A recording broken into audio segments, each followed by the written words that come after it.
The next time you drive through Central Georgia, we've got a radio station we think you'll love. We're Magic 100, playing all of the songs you grew up with. You'll find us at 100.1 FM. That's 100.1. On I-75, you can tune us in from the north at Locust Grove and from the south when you get to Perry. 100.1 FM. Classic soul hits. Magic 100. Hi, this is Rob Redding of Redding News Review Unrestricted, and I'm here to tell you about the book that everybody's talking about, the top book in the country, Smeared, out right now, my life story and how it informs the art that I create. That's right, I'm an artist. I can fuck up a canvas with some great paint and a great message. How I turned my pain into paintings. It's out now. It's the book entitled Smeared, only on Amazon.com.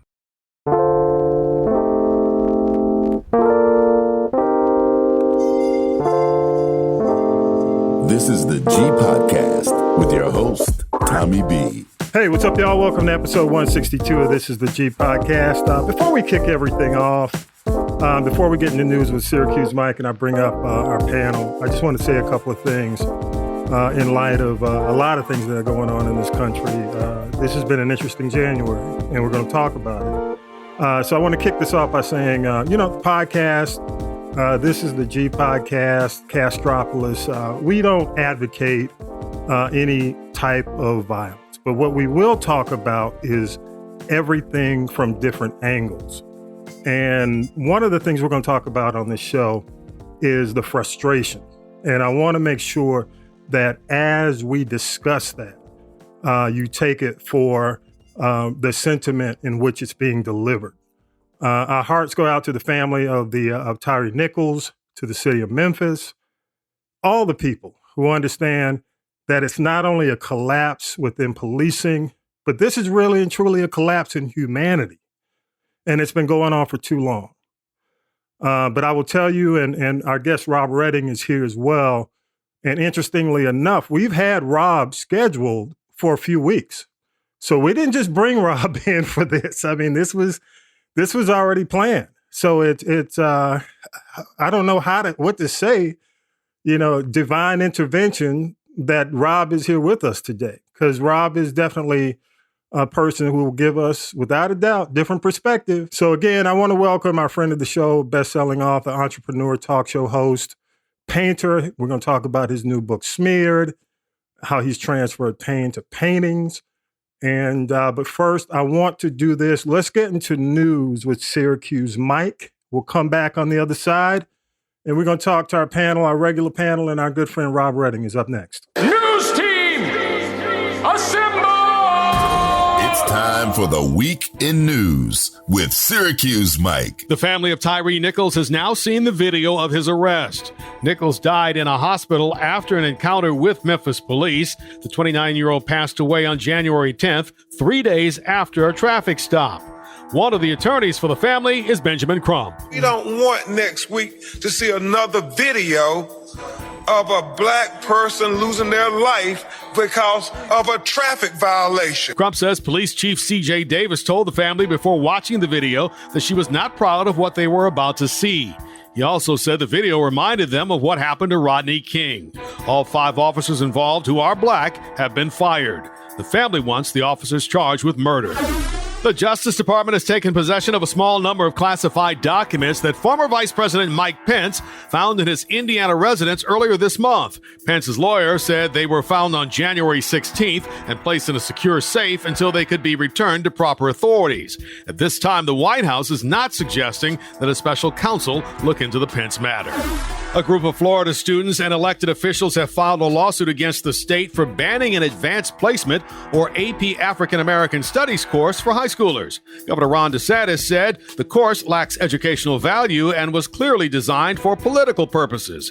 This week, the College Board announced it will release the official framework for the course next week. The NAACP accused the state's education department of, quote, white-splaining black history and culture. Meta, the company that owns Facebook and Instagram, is reinstating former President Donald Trump's accounts. He was suspended 2 years ago following the January 6th insurrection. In Tennessee, 5 fired Memphis police officers have been arrested and charged in the death of Tyre Nichols. Here's Shelby County DA Steve Mulroy. Let me be clear. What happened here does not at all reflect proper policing. This was wrong. This was criminal. Nichols was pulled over by officers for suspected reckless driving. However, body cam video shows a horrible beating. Nichols died 3 days later. Memphis Police Chief C.J. Davis has called the incident heinous, reckless, and inhumane. Authorities in Memphis are bracing for the reaction to the video. It is scheduled to be released after 6 p.m. today. Nichols' family is calling for calm. This was the message from the mother of Tyre Nichols Thursday night, a day before the release of a video that has been described as bad as the beating of Rodney King. I want each and every one of you to protest in peace. I don't want us burning up our cities, tearing up the streets, because that's not what my son stood for. What happened to Nichols after he was pulled over by Memphis police for suspected reckless driving earlier this month is expected to shock the world. This incident was heinous, reckless, and inhumane. That's Memphis Police Chief C.J. Davis. The video is scheduled to be released this evening. Police departments around the nation are bracing for possible protests. 5 fired Memphis police officers who are black have been arrested and face multiple charges, including second-degree murder in connection to Nichols' death. Again, this is the G Podcast, episode 162. What's up, y'all? Thank you so much for joining us, those who are joining us live and those who are joining us on the podcast. We appreciate you being here. Know there's a lot going on, not even including the fact that it's NFL Sunday. So thank you so much if you're here with us live. And each week we do news, politics, pop culture, piping hot tea from the one and only Tonya B. Byrdwire every Friday and Saturday nights, 8 p.m., 10 p.m., Saturdays at noon. And also, if you miss it, you can catch it at castropolis.net on demand. Got to say what's up to Vi, the country commentator. He is here as well. We'll get to them both in just a minute. But I've got to say, again, it's almost prophetic, brother, that you are here with us to talk about your new book, Smeared, discussing how you put your pain into paintings. And thank you, man, so much, for joining us today. Come on up to the mic. Step on up. You there? Thanks for having me. Thanks for having me. I really appreciate it. But Rob, I gotta, it's the elephant in the room. We gotta talk about it. And as we hear about Tyre Nichols and his family, what he's going through, after looking at your book and reading it, your creative endeavors as a young black man dealing with your challenges, do you feel the frustration of this young black man? And in terms of generations, we're slightly, different generations.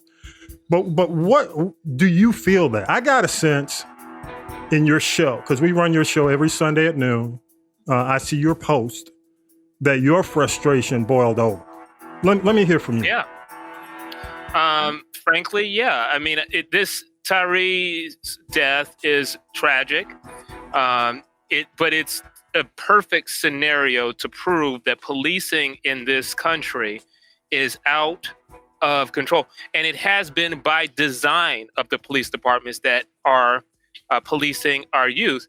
And it cannot be shocking to anyone within that department. The chief, she says it was kind of shocking to her. It cannot be shocking to the sheriff that finally decided he was going to suspend some officers on his end. It cannot be shocking to the folks that then subsequently are now cheering the Scorpion Squad being let go. It cannot be shocking given that these forces have always done this, always in the black community. There are examples of this, which we can get into. It cannot be shocking to Joe Biden. It cannot be shocking to congressional leaders or Memphis leaders or anyone that's watched that video that looked in horror at what supposedly is happening to black people like Tyre. The things that makes it unique is the fact that we have the same physique. As a matter of fact, he's a little bit thinner than I am. And people always tell me I need to gain weight because I'm like 160 and 6'4". Yep. He's about, 140 and 6'3"? Same, so, almost same size. Yeah. So they've always been able to say, like, Eric Garner, he's big, he's threatening. You've got Michael Brown, he's big, he's threatening. What did Darren Wilson say, the officer? I feared for my life, so I had to kill him. I had to shoot him. I had to defend myself. So you don't have that. And then you have the unique situation of these being Black police officers that have done this. And, the mama seems to be so shocked. These parents always, I don't know where Benjamin Crump, who can't speak his way out of a brown paper bag. He sounds like Elmer Fudd. He's not my. If I die like this, I promise you, please do not get Benjamin Crump. I'm saying it for the record. Do not let my family get Benjamin Crump. Fire him immediately. And he keeps citing Tamir Rice. He was fired from that case. Yeah.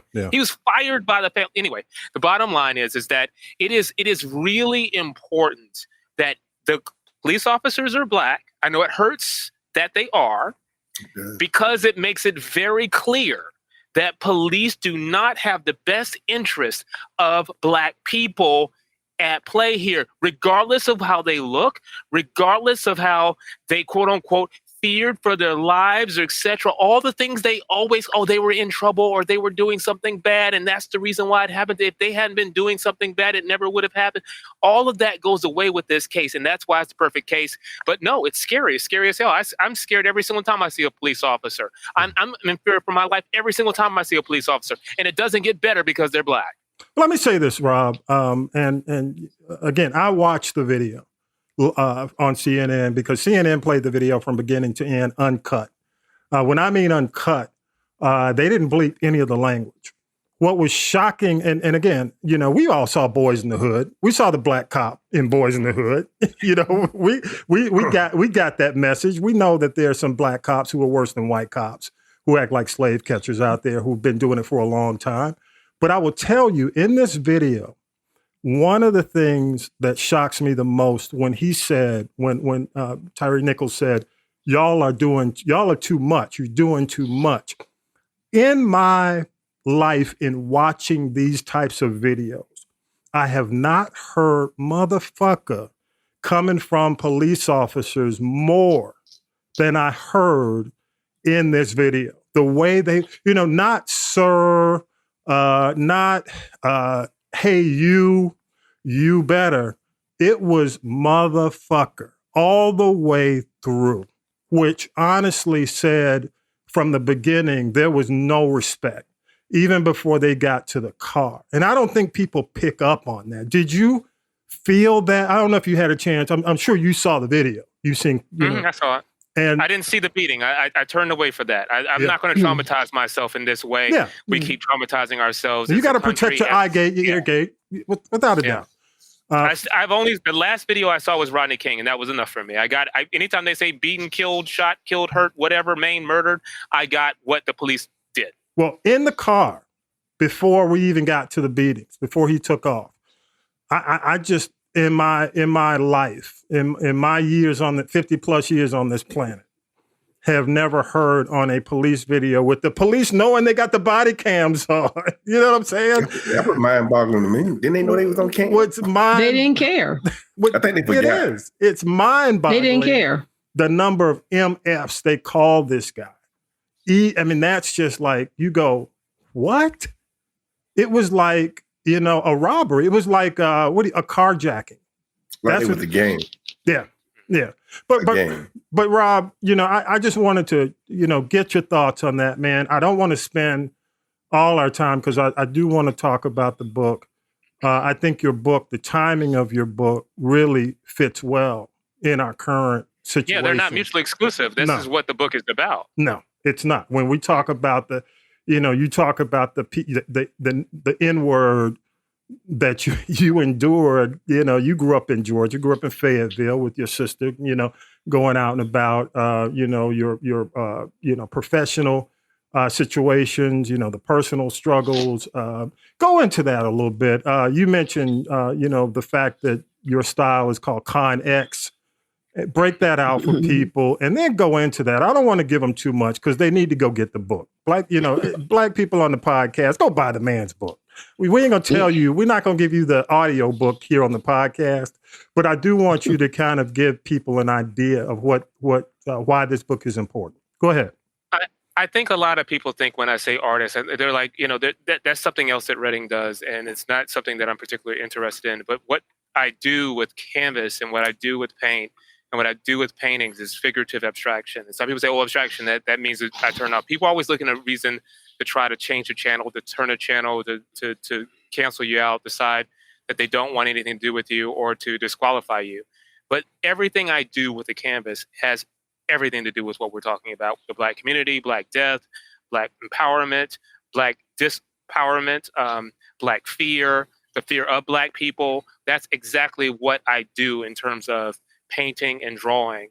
And that's what the book talks about. So I call it constructive expressionism, where I'm able to literally construct instances of hangings, murders, darkness, how we're seen by Black and brown and white and red and yellow people, how we're seen as pariah, etc. Because I'm not excluding, you just heard what I said, by Black people, because that's what these cops were. They were Black when they killed Tyre. They killed a Black man.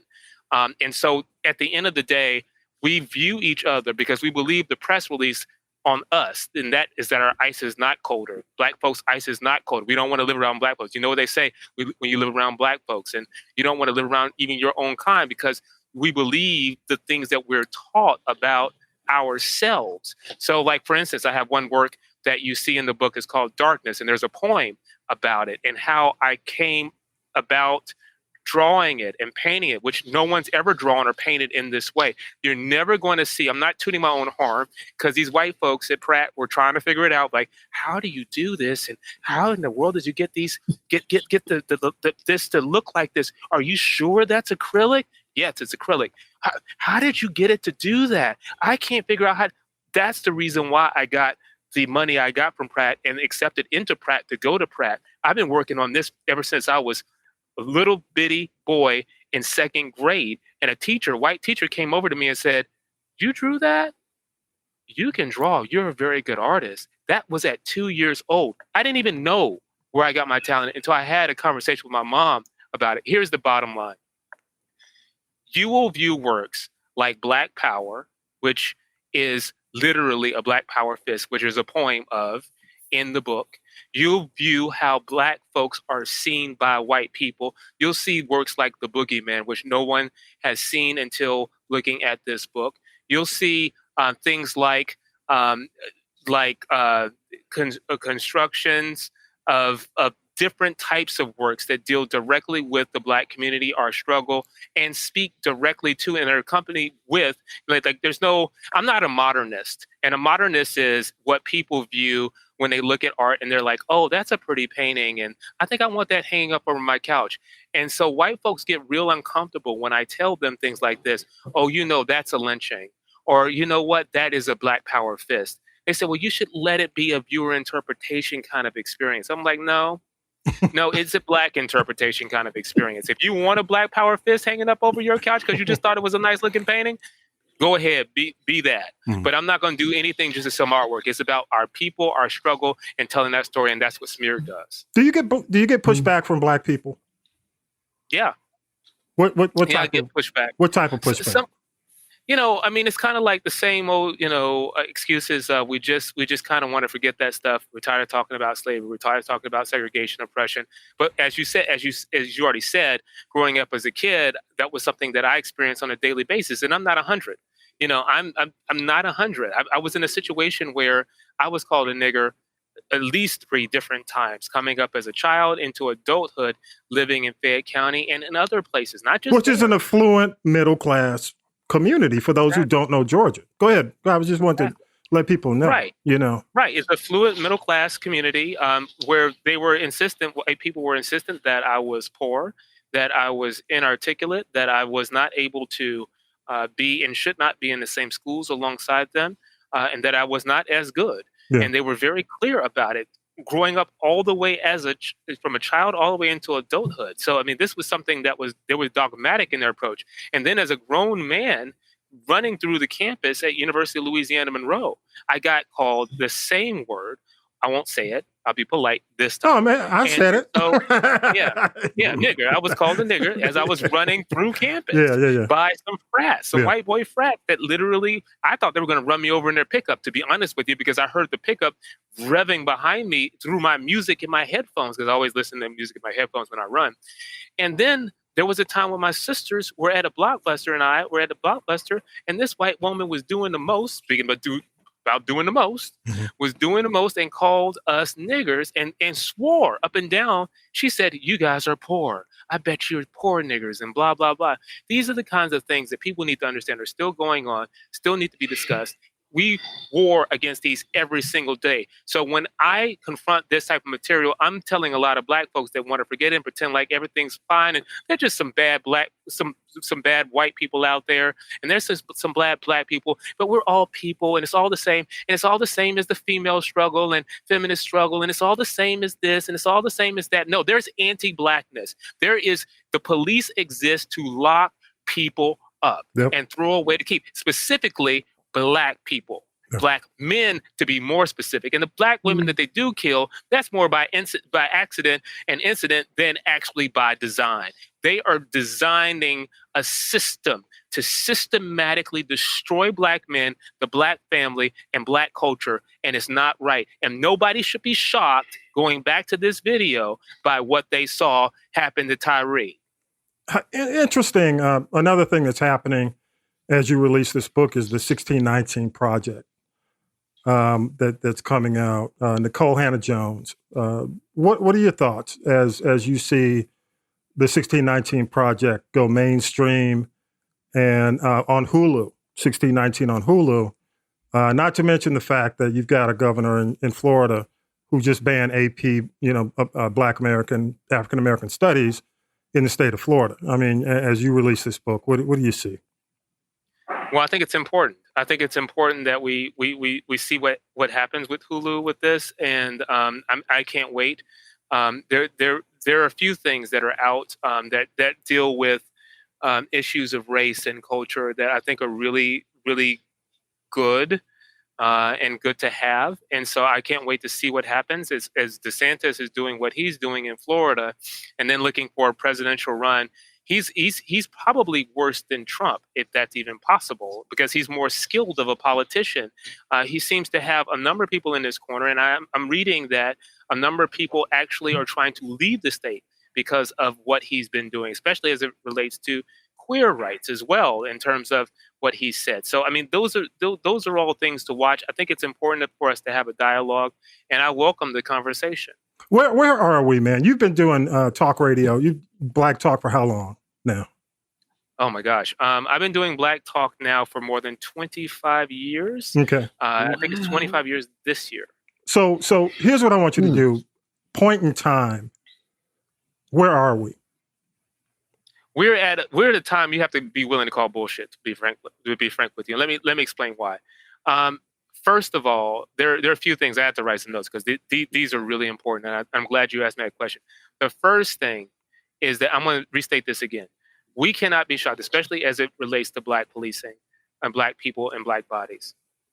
We cannot be shocked that this has happened, because we've had instances where this has happened before, like with the Red Dog Unit in Georgia, in Atlanta specifically. It was disbanded, some people say, because they shook down an undercover police officer, and they didn't know who it was. Mm-hmm. And that was part of it. But I remember they killed an old, elderly woman and got their butt suit off. And people forget that. I never will forget how they killed that woman in cold blood in her house. Yeah. Okay. And so that was crazy. And so they are gone as a result of it. But they've been replaced by Titan in Atlanta. And so we know what comes along with these units. So anybody that has, is supposedly oblivious as a police officer, that says that I didn't know that this was the case, like this police chief that's coming in, has to be very naive. The second thing I would have to say is that we're at a place where we have to find a family. I know that Benjamin Crump likes to work with these families. I think a condition of them is that we don't want you guys to do anything. All we want is an arrest. All we wanted was an arrest, and all we wanted, and now that we got that, everything is fine. I think that's a precondition with working. with a lot of these civil rights attorneys that you cannot say, you know what, let's rip this motherfucker up. Let's tear this down. You know, I put this on TikTok. Let me just say this as an aside. I'm coming to point 3 in a moment. I put it on TikTok and they have the audacity to take it down. I say, you will take it and you put it back up. When I say take it down, I'm talking about a police officer's car that was destroyed here in New York by a protester. Now, it could have been a white boy. It could have been somebody that was interloping into the melee here, but they want to make it seem like everything has been kumbaya. Everything has not been kumbaya. All right. The reason why I post this is because I want people to see that people are angry and people are upset. We expect something to be done about this, and we are right to expect it. And a family would be in the right. You know, there was one person that was with Don Sucks Lemons on CNN, with Don Lemon on CNN. And boy, is he looking old these days. But you know what? You can now call him ratings. Don Sucks Ratings lyrics. I mean, you know, right. Okay, yeah. A 9-year low with his ratings. Yes. At CNN. And that's why he looking bad. Yeah. Was he looking? I was like, Don, is that you? Yeah. Oh, yeah. Anyway. Bad makeup. My point is that we got to find, there was a person that was on the air with him. And he said, you know what? She's a lot better than I think I could be. Because to be honest with you, they killed that kid in cold blood, and he was almost at his house. Yes. He was almost there. Yeah. He was almost there. Anyway, the third point is this. We have to be very suspicious when Black folks or anybody else is concerned about Black men. And the reason why I say that is because this flies in the face, especially these recent examples like Tyre and what's going on and what went on with Damar Hamlin, what went on with Chris Rock. You know, I see this fake care all the time. And I talked about this on one of my shows. I don't know whether we ran this in the weekend review for you to run it on Castropolis. And that is this, that all of a sudden society cares about what happens to Black men. No, society cares about locking up Black men. And that goes for Black folks too. That's all we're conditioned to care about. We were conditioned as Black people to fight each other in slavery.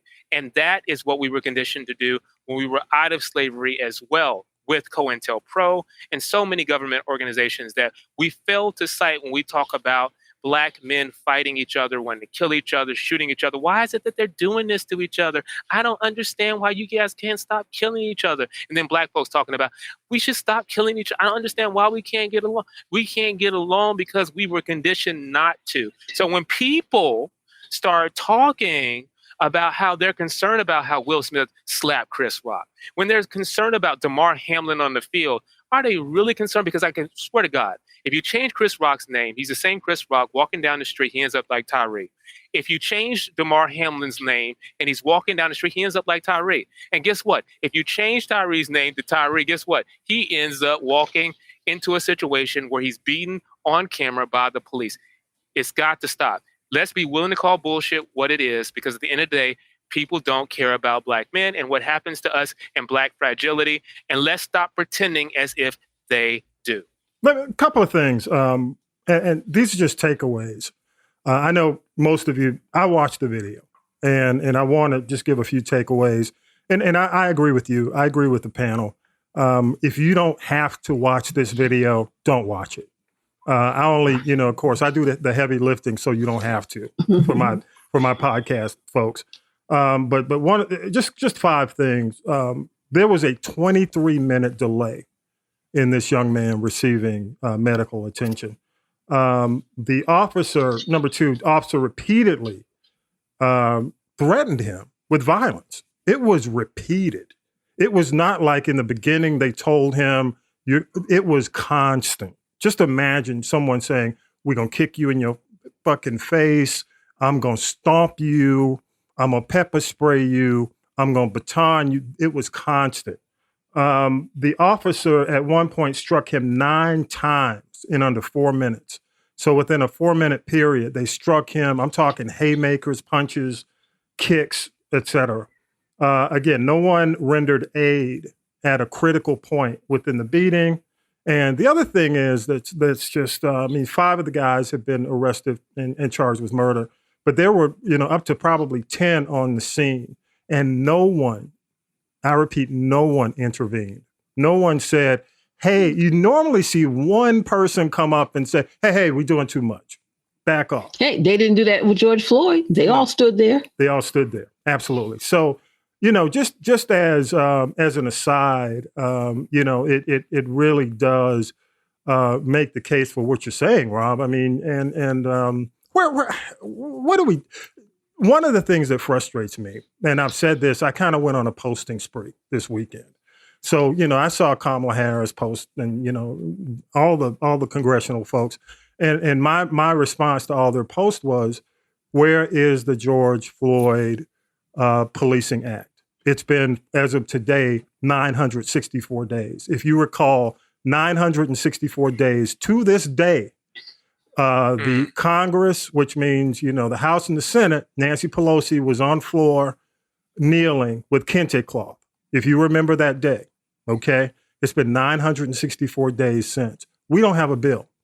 We don't have anything passed in place, which would have at least had, and I one of the things, even though CJ Davis is actually, you mentioned Red Dog, she was there in Atlanta. She was part of, not necessarily both of them. Yeah, she was both there during the inception and whatever occurred with Red Dog. She ran into an issue where they said she lied for a coworker, and she was demoted.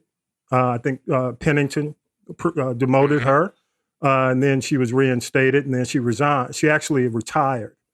In 2016, she went on to work in Durham, and then she went on from Durham to go to Memphis. So, it's not a coincidence that you have a Scorpion, this Scorpion crew in Memphis when you had Red Dog and she was there. So, I do think that it's going to come back to bite her in the end, which I think she's probably eventually going to have to step down. I'm already seeing, I'm not saying that's going to happen, but based on the fact that, I will commend her for the Friday morning being on and taking a stand, go ahead and get these guys out. But I will tell you, Rob, and I'm going to leave it at this on this Tyre Nichols, which we don't need to forget and move on, but just for the sake of the podcast, this trial and the verdict. As you know, we're old enough to remember Rodney King. The trial and the verdict are going to be critical to how America responds if justice is not done. And where do we go from that point? What do you see? I hope we see motherfuckers tear shit up. That's what I hope. Because it's time for people to understand. The only thing they understand is money. Like, the only thing I could tell you, the only thing white folks understand is money. When you start burning shit up, that's why they keep telling you don't do it.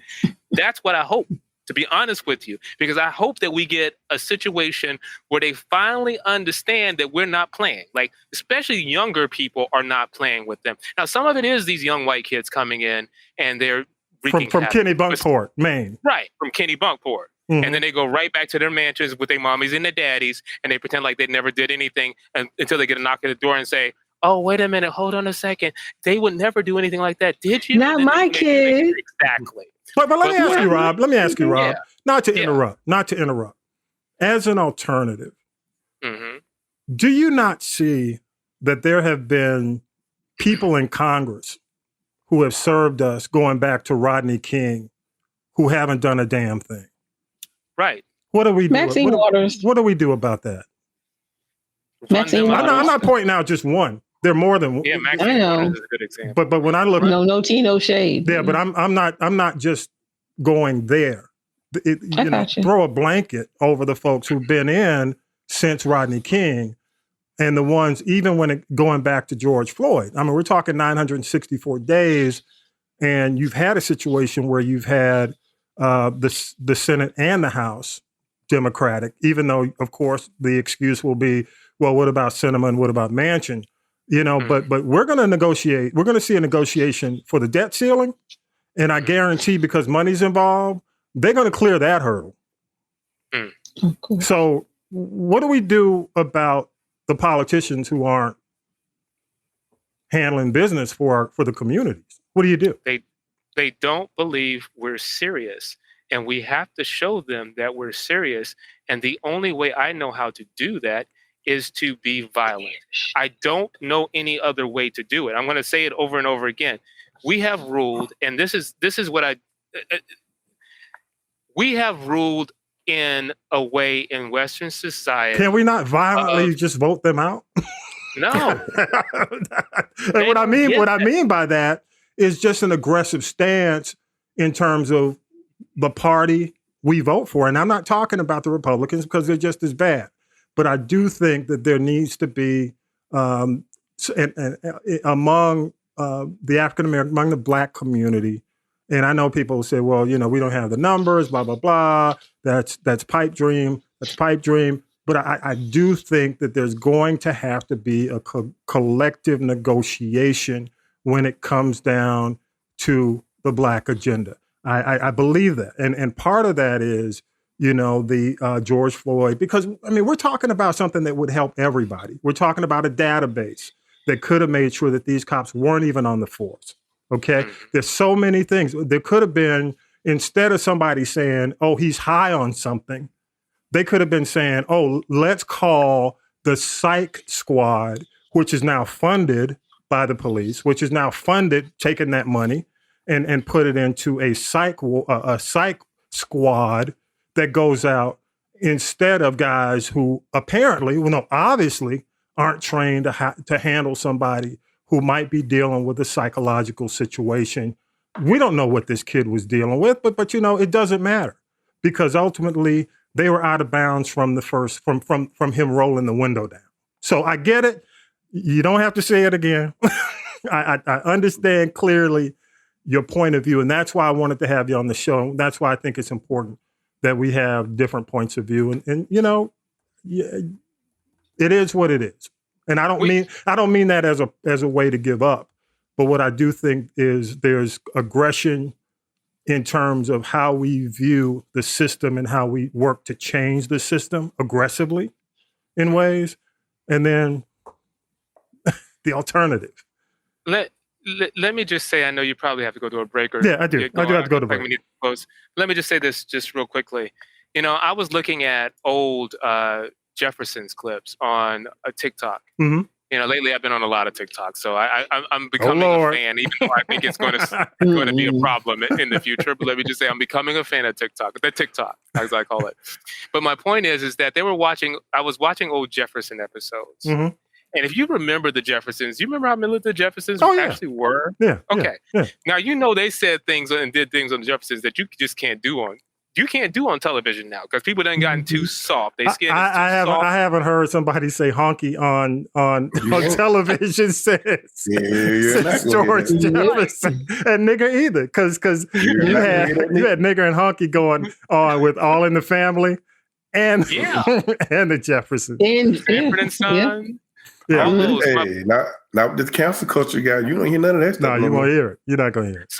So what I'm going to say is not going to be popular, but the fact is that we have to understand we are in a situation where we have tried everything. You see, voting rights still haven't gotten done. Yeah, right? Voting rights is still. George Floyd, you already mentioned that. My point is student loans. Student loans. Yeah.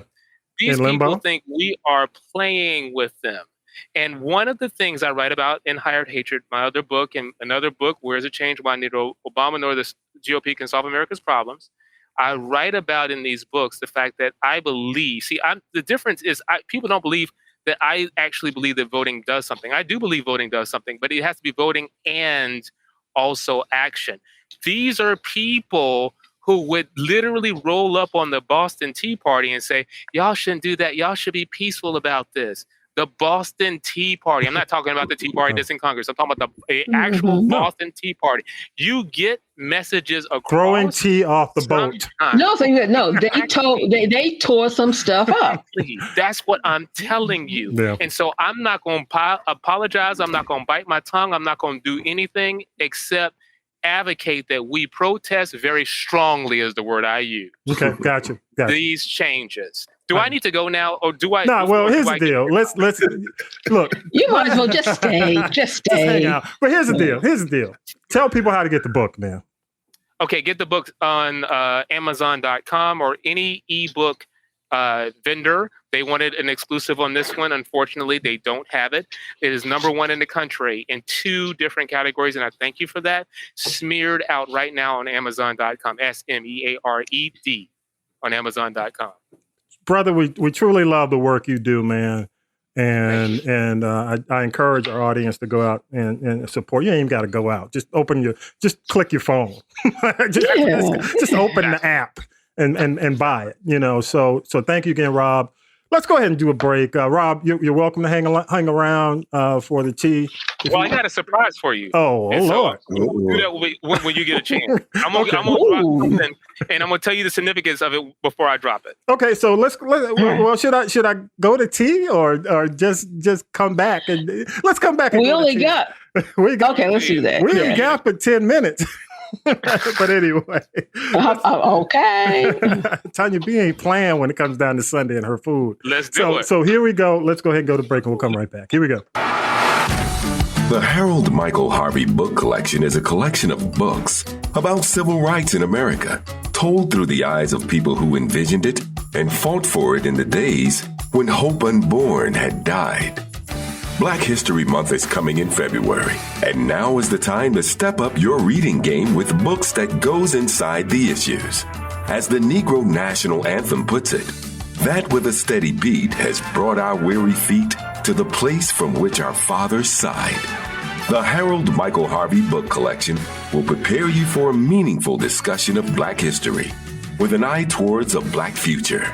The collection includes Justice in the Round, Freaknik Lawyer, The Duke of 18th and Vine, and My C.T. Vivian Story. Books are available at haroldmichaelharvey.com. Now then, children, it's time for tea. It's tea time, y'all. Sippin' the tea with Tonya B. And by the way, Rob, your ad runs before everything. So thank you for that. So just FYI. All right. So what's the surprise, man? What's the surprise? So, since she's gone. Look, I got a big surprise for you. You're responsible, by the way, for Smear's success, not just for running the ads, but of course, running the show and continue to support the show. And thank you for that. Big kudos to you. Bottom line is, I know you're very limited. Thank you. That's a genuine from my heart. Thank you. But let me just say that if you recall back in August, I told you that I had a big announcement and that I was going to be coming out with a book, and that book was Smeared. And we see how that went, right? That was back in August. Yeah. Okay. Yeah. I'm happily reporting that in a week, I've written a brand new book. Now, let me tell you, God has purposed my heart. He's purposed my heart. I'm telling you, this is from the bottom of my heart. God has been all over me for the last 6 months. You will write this book. You will write this book. You will write this book. And so I decided to go ahead and write the book because that's what God told me to do. He's literally told me, I'm not going to let you do anything else until you write this book. So people are like, you wrote a book in a week? A week. Yes, I wrote it in a week. It's on its way right now to a number of people to write forwards for it. I just finished it last night. I do not have a release date yet. It is just that fresh. I've literally been spending my life for the last week doing nothing but typing on the keyboard. So you're the first to know it. Wow. Right? Wow. Looking forward to it, man. And you do not, you do not disappoint, brother. When you bring it, you bring it, and your time, your timing is always right. So let me give it up to you one more time. Thank you for having me. I appreciate it. Thank you so much, Rob. Tonya B disappeared. All right, I'm back. I'm back. A Philly cheese steak sandwich, because as we tape, Philadelphia is going to the Super Bowl. I think. Look, no, don't think. It was 30. It was 31. Now we're just waiting again. We tape on Sunday, so as we tape, we're waiting for the results of Kansas City and Cincinnati. So that'll be done in a few hours during our taping. But by the time you hear this, you'll know who's going to the Super Bowl. So, Tonya B, what you got? Okay, I'll be real quick. I'm back. First, we're going to start out with, I call it the Baby Watch, which is Baby Watch. A lot of people, I guess, I don't know, not COVID babies, but just having babies. Brian McKnight and his doctor wife, Leilani, welcomed actually a second son. His name is Brian. And they actually had a baby. His name was Kenwa, and he passed away in infancy. So they have a brand new baby boy. But what's interesting about Brian McKnight is that he is just totally not even acknowledging his first wife and his other children, which is a problem. He just acknowledges the new baby, the new wife, and her kids, buying them, cars and things like that. Is he being nicer now? That's all I got to say. Apparently not. If you ask his kids, no. But it is what I'm it just is. talking about the current situation. Is he being nice? That's it. Because all I can say is, girl, look, she's a doctor. Hope she would have saved her money because if you have seen some of his social stuff when he got into it. Exactly, yeah. And we won't even talk about the Poontang song. Yeah. Also, want to say congratulations to Kenny Lattimore and Judge Faith Jenkins. They welcomed a daughter, Skylar Lee, this week. Keke Palmer slipped on Jimmy Fallon's show and announced that she's going to be having a baby boy. She just had a baby shower. I heard it was lit. Good for her. And before the press is going to put it out there, Shamar Moore, who we know from soap operas and SWAT and Criminal Minds, he is a dad for the first time at the age of 52, which is fine. But I just say his baby mama is a professional baby mama. Her name is Desiree. Professional. And the reason why is she a surrogate? No, the oldest kid is 5. Okay. This is her 3rd child. Each one of her kids have a different baby daddy, and she ain't married to nobody, but she's living very comfortably. Okay, well, maybe she's a surrogate, but go ahead. Surrogate my ass. Anyway, like I said, she's trying to like female Nick Cannon. Also, and the little girl was due to be born on Shamar's mom's birthday. She passed 2 years ago during the COVID pandemic, and little girl decided she wanted to come in early. So we got Brian McKnight, we got Kenny and Faith, we got Keke and Shamar Moore. So it's John Legend and Chrissy had a little girl about a week or two ago. Her name is Esti. That's an old school name, Esti. That's an old school name. And you know what? She had to have a C-section. Am I? Because she was talking. Well, yeah, she has some issues, but I mean, she's, and what's interesting, they act like these famous people just, cough and these babies pop out, and they don't. A lot of them have issues, postpartum, getting a C-section is uncomfortable, and there's a whole bunch of other things they don't talk about, but. Just something real quick, Tonya B. Watch the second episode of 1619. And it talks all about the lineage of, Black women having babies and having issues. Got to give it up to LL Cool J. He is still the GOAT. I don't care what anybody says. And yes, I may be biased, and you know why. But he's not going to be off your TV completely. And here is why. He's going back out on tour. Yay. Now, one thing I'll say, go on and see LL. As much as he says, say yeah, now scream. And as much as he licks his lips, it's still a good show. He's one of the... the mainstays, if you will, of this Universal Hip Hop Museum with Nas is being built in New York. He's doing a hip hop cruise, one of the first of its kind, the Rock the Bells cruise, which sold out in 5 hours. And he's got other TV deals in the works, so he won't be off TV for long. So good stuff. He's learned he knows, okay, now he can just go out and do a show when he wants to, not because he has to survive. And there are some others too that have learned how to diversify, reinvent themselves and branch out, and build other empires, which is good. So again, it's about that generational wealth. I'm sure that LL's great grandchildren probably won't have to work if they don't want to. I'm gonna let you roll, Tonya B, because you got the Gremlins this week. So roll through the report. Oh, that's me. Okay, I'll keep going. I want to the streets are talking about the Grammys and next Sunday, and there was some talk about Beyonce negotiating to perform there, but she's going to be there. And I hear Jay-Z's going to perform as well with DJ Khaled.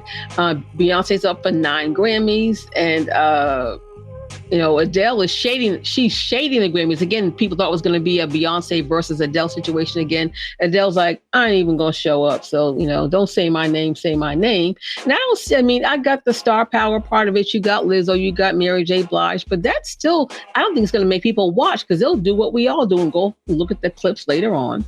And I just got to say, shout out, I told you about Nile Rodgers getting the Grammy Lifetime Achievement Award. It's a shame this is not televised, but the Supremes are getting the award, Slick Rick, Bobby McFerrin, and Nirvana. But what's cool about it is that he's also up for 2 Grammys as well because of his work with Beyonce on the Cuff It song. So if Beyonce wins Album of the Year or Song of the Year, he as a writer will also, perhaps take home 2 more Grammys. Yep. Which is kind of cool. And we'll be doing a tribute to him in the Songwriters Hall of Fame during Grammy Week on the Byrdwire next week. Now, I also want to say, adios, Amy Roebuck and Tootsie Roll and TJ Holmes. Thank goodness they are gone. We don't have to talk about them anymore. Keep it boy. I know, right? No, but here's the thing. She talking about she was blindsided by the women that he was messing with at the job. I'm like, oh, girl, you blindsided his wife by messing with her husband. And, they're so in love. And I just say she got turned out by the community, DICK, and they've got their walking papers. They have, they're going to get paid out. I've heard one story is that Amy Roebuck violated a company policy by either having and or drinking liquor in her office. But she said somebody sent her a gift, but it is what it is. But now, TJ's body count at the job now was up to 6. It was 1, now it's 6. Go TJ. And yeah, he out there tootsie rolling, baby. His wife's gonna clean his clock. But the thing is, they saying the employees are glad he's leaving because he was mean, condescending, rude, and just not a very nice person. Unless he wanted to bend you over his desk and have sex like he did with one of those 6 women. So, other than that, I want to tell you this. I got to tell you, you got to check out PBS. They are doing it. We're not even in Black History Month yet. I did watch that Roberta Flack PBS Masters documentary, and I learned some things about her I didn't know, aside from the fact that she's classically trained and all that whatnot. But, she actually put on some people. She put on Luther Vandross. She put on Peabo Bryson. Of course, she talked about the last hours before Donny Hathaway taking his life, or, I just say passing away. How she, found that he really had a hard time dealing with, being famous. She talked about that. A lot of her activism is unsung, back to Dr. King and Jesse Jackson. And did you know that she picked out her afro in the early 70s and she went to jail to visit Angela Davis, which I did not know. And also got to check out the Roots Live residency on PBS. And this coming Tuesday, there's a documentary. It's called Fight the Power, How Hip Hop Changed the World, hosted by Chuck D on PBS. And I am just loving it. I love a documentary. I just love all that stuff. And that's all I got right now. I think that's enough. Yes, it is. Good stuff. Go ahead and jump into this. What you watching this week, Tommy B? All right, y'all. Girls Trip 2 is coming out, and it's going to be actually set in Ghana this year. So folks are talking about that. The original cast is going to be joining. So just something to look out for. Also, episode 3 of 1619 is coming out this week. If you have not had a chance, definitely take a look at episode 1. And I tell you, episode 2 was tough to watch. Race, but it ties the Black infant mortality rate back to slavery. And it talks about a lot of the things that you just mentioned. And it's a tough watch, but it's something definitely that we need to be aware of. And we need to definitely understand when it comes down to Black women having babies. We need to know this and understand this. And I don't think enough of our culture truly understands what's going on. But so I applaud Nicole Hannah-Jones for including this early on in the show, in the series. They're going to talk about music. The upcoming episode is about music. So again, that's on Hulu. Couple of other things. Vi, did you watch? Did you see on Netflix? You know what I'm talking about. Kenya Barris. Your movie review. Your movie review. Did you get on up on that mic? Did you actually check out the Netflix You People? Did you check it out? Did you watch You People? I was trying. Did it come on? Because I kept looking for it. But it's been on. Negro, get up. Get off the stage. It's been on since Friday. Well, let me give you my review since I watched it. Okay, you watched it. Hang on. I wish I had the Sandman music. Woo, child. I couldn't. When did it come out? Dude, it's on Netflix. Okay, come on, Tonya. It came out last week. Okay, well, first of all, I'm going to say this. I can't mute his mic individually, but go ahead. Okay, well, here's the thing. I tried to watch on Friday, to be honest with you. I was disappointed. I fell asleep twice. But after having some tequila on Saturday, I did watch it. And some of it was, I would give it maybe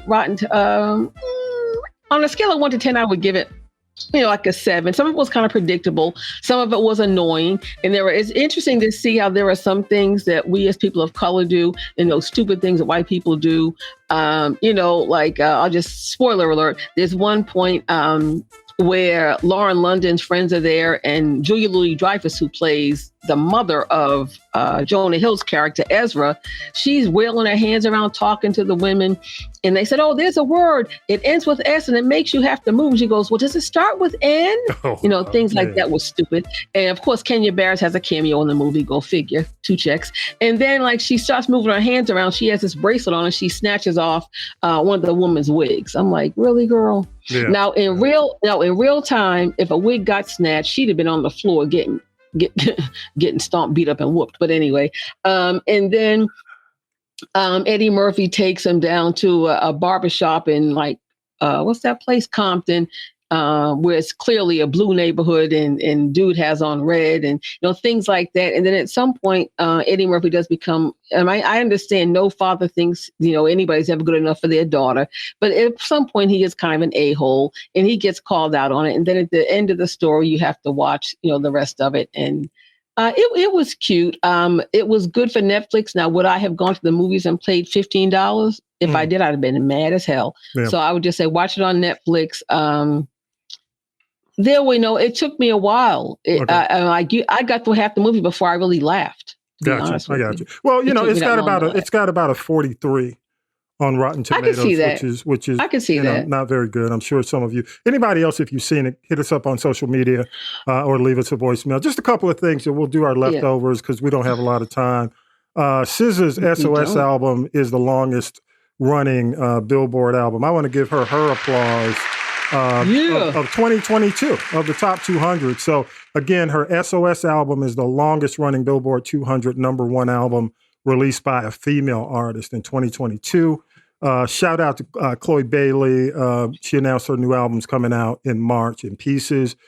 Check out Mary J. Blige. She's going to be in February's People on the cover, the cover star. So definitely check her out. And if you haven't seen Insecure, and you do have OWN, Oprah's OWN network will be running Issa Rae's Insecure starting on February 7th. And a lot of stuff's coming up for Black History Month, so we'll make sure we mention it throughout the month. Tonya B., you got any final thoughts?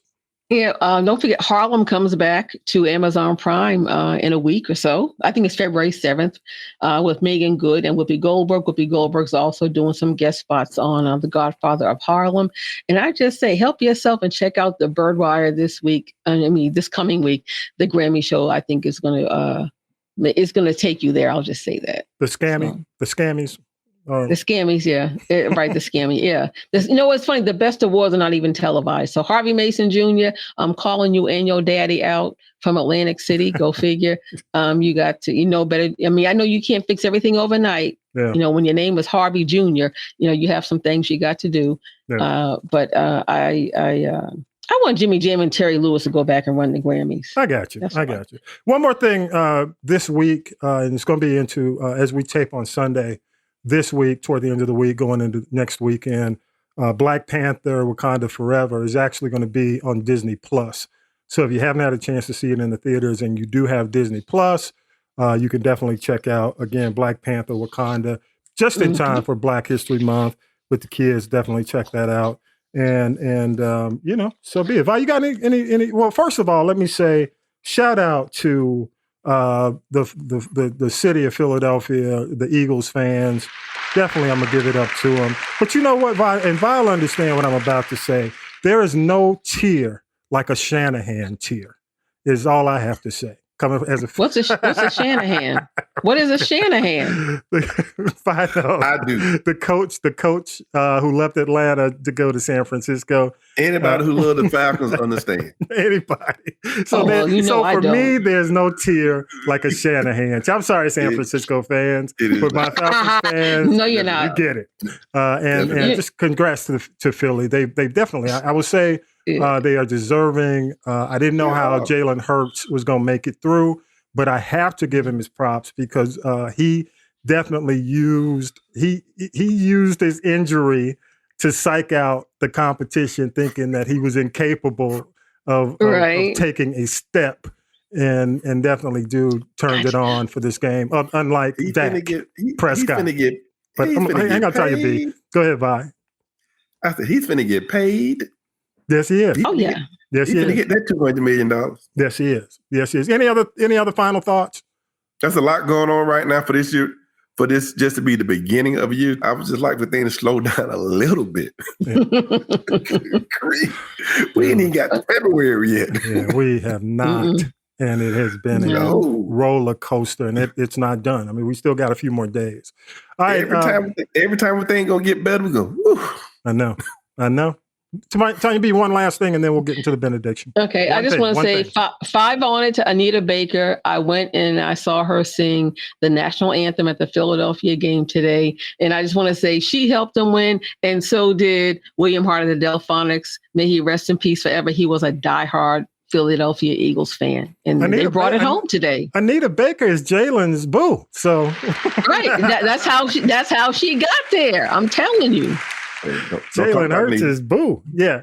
We can't. She's like, I don't need no music. She sang with one finger in the air, and it was in the rain. In the rain. That's my in the rain. Okay, don't mess with her. Don't mess with her. All right, Val, you ready for the benediction? You ready? I am ready. All right, here we go. All right. Praying is simply a two-way conversation between you and God. A lot of us normally pray only when we are under great stress or in danger, overcome by uncertainty. We seem to have the instinct to pray in times of trouble. If we continue with this kind of prayer, it will fail to reach into our everyday lives, and we will never change or receive the power of prayer. The answer to all our problems can be had through contact with Almighty God. Hebrews chapter 4, verse 16. Let us then approach the throne of grace with confidence so that we may receive mercy and find grace to help us in our time of need. All he is saying, God wants you to talk to him every day. In your good times, your bad times, especially during his good times. Because if you talk to him in your good time, your strength and your power of prayer will increase. He is there for you always, not just your bad time, people. So amen. Amen. Amen. Thank you so much, Vi. And y'all Georgia fans better be praying for Stetson Bennett. For real. Why?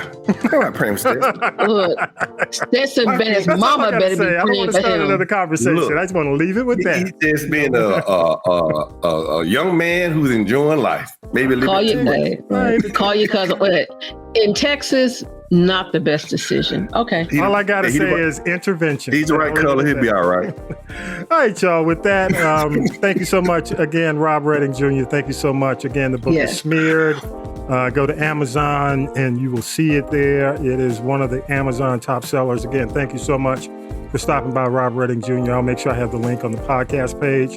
And with that, episode 162 is in the can. We are out of here. Peace and power to the people. Have a great week, y'all. We'll see you next week. That's right, people. Take care of yourself. Fight the power. You've been listening to the G Podcast with your host, Tommy B. The G Podcast is a production of the Castropolis Podcast Network. Thanks for listening.